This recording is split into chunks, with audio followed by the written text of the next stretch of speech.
अंतर्राष्ट्रीय स्तर पर ईरान और इजरायल के बीच में जो युद्ध का तनावपूर्ण माहौल बना हुआ है, उसे लेकर कुछ दिनों पहले एलपीजी गैस के दामों में इजाफा दर्ज किया गया था। तब अब वडोदरा से ये खबर सामने आ रही है, जहां की अकोटा इंडियन गैस एजेंसी पर ऑनलाइन बुकिंग बंद हो गया, जिसके बाद ग्राहकों में रोष नजर आया। दरअसल अचानक ही ऑनलाइन पंजीकरण बंद होने के चलते ग्राहक जो है वो अकोटा की इंडियन गैस एजेंसी पर पहुंचे और उनकी ओर से ये आरोप लगाए गए कि इस वक्त जब रमजान का माह चल रहा है और साथ ही 10वीं और 12वीं बोर्ड के इम्तिहान चल रहे हैं, ऐसे वक्त में जब सबसे ज़्यादा रसोई गैस की ज़रूरत पड़ती है, तब यहाँ पर ऑनलाइन बुकिंग ही बंद हो गई है। तब उन तक आखिरकार गैस कैसे पहुँच पाए। हालांकि जब एजेंसी पर ग्राहक पहुँचे थे, तब वहाँ के संचालकों की ओर से ये बताया गया कि ईरान और इजरायल के बीच में ये जो युद्ध की परिस्थितियाँ बनी हुई है, उसकी वजह से गैस सप्लाई जो है वो कम हो रही है और इसीलिए ऑनलाइन बुकिंग बंद कर दिया गया है। तब इस मामले के मद्देनजर जो है वो ग्राहकों में रोष नजर आया है। ग्राहकों की ओर से इस मामले में स्पष्टता मांगी जा रही है।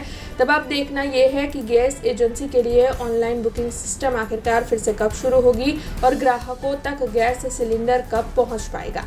मारे गैस बुक करावो तो बुकिंग माटे अलग अलग बहु बधा फोन कर्या, लैंडलाइन कर्यो, ऑनलाइन फोन कर्यो, मोबाइल नंबर पर फोन कर्यो, पछी इमरजन्सी पेलो 19 કંઈક આવે છે એના પર ફોન કર્યો, એકેય નંબર બધા ક્લોઝ, બધા એકેય નંબર ઉપર ઓનલાइन बुकिंग के लैंडलाइन के एकेय नंबर पर बुकिंग ज नहीं। गैस ना મળે તો રસોઈ શામાં બનાવવાની ખબર નહીં। बुकिंग बंद છે, ऑनलाइन बंद છે અને પેલો સર્વર ડાઉન છે ને અલગ અલગ બના કાઢે છે, ખબર નહીં।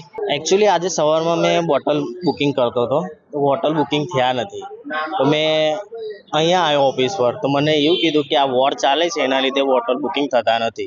अमुक लोकोना बोटल बुकिंग थई गया छे पण ओटीपी नहीं आया। ए लोकोना घरे बोटल डिलिवरी पण आया पण ए लोकोने बोटल आपता नहीं कि ज्यां सुधी तमने ओटीपी नहीं आवे ત્યાં સુધી તમને બોટલ નહીં આપવામાં। ખબર નહીં હવે આ વોર ચાલે છે, એવું કહે છે વોર ચાલે છે એના લીધે બોટલ હમણાં નહીં આવે। તો અમે કીધું કે કેટલા દિવસમાં બુકિંગ થશે, તો કહે કે એ પણ અમે તમને નહીં કહી શકતા। તો આજે છોકરાઓના 10મા 12મા લોકોની એક્ઝામ ચાલે છે, રમજાન મહિનો ચાલે છે, બરાબર। તો અમે લોકો ઘરમાં જો ગેસ જ નહીં હોય તો પછી શું થશે। રમજાન મહિનાની અંદર આખો દિવસ અમે ઇફતાર રોજા રાખીને સાંજે ઇફતારી કરવા માટે કોઈ બનાવવાનું ના હોય તો કેવી રીતે એ થાય। યુદ્ધ થયું છે એના લીધે બોટલનું એ છે કે બોટલ હવે યુદ્ધ તો 6 મહિના 2 વર્ષ લગીને ચાલે, તો અમને બોટલ નહીં મળે અને એમાં પણ બોટલમાં પૈસામાં વધારો કરી દીધો છે આ લોકોએ, તો પણ બોટલ નથી મળતા અમને। હવે મારા ઘરે 2 દિવસમાં બોટલ ખલાસ થઈ જશે। 60 થી 70 રૂપિયાનો વધારો કર્યો છે આ લોકોએ। મારે तांदलजा नवी नगरी में। हमसे जुड़े रहने के लिए हमारे YouTube चैनल को सब्सक्राइब करें और नई वीडियो की नोटिफिकेशन के लिए बेल आइकॉन को दबाएं।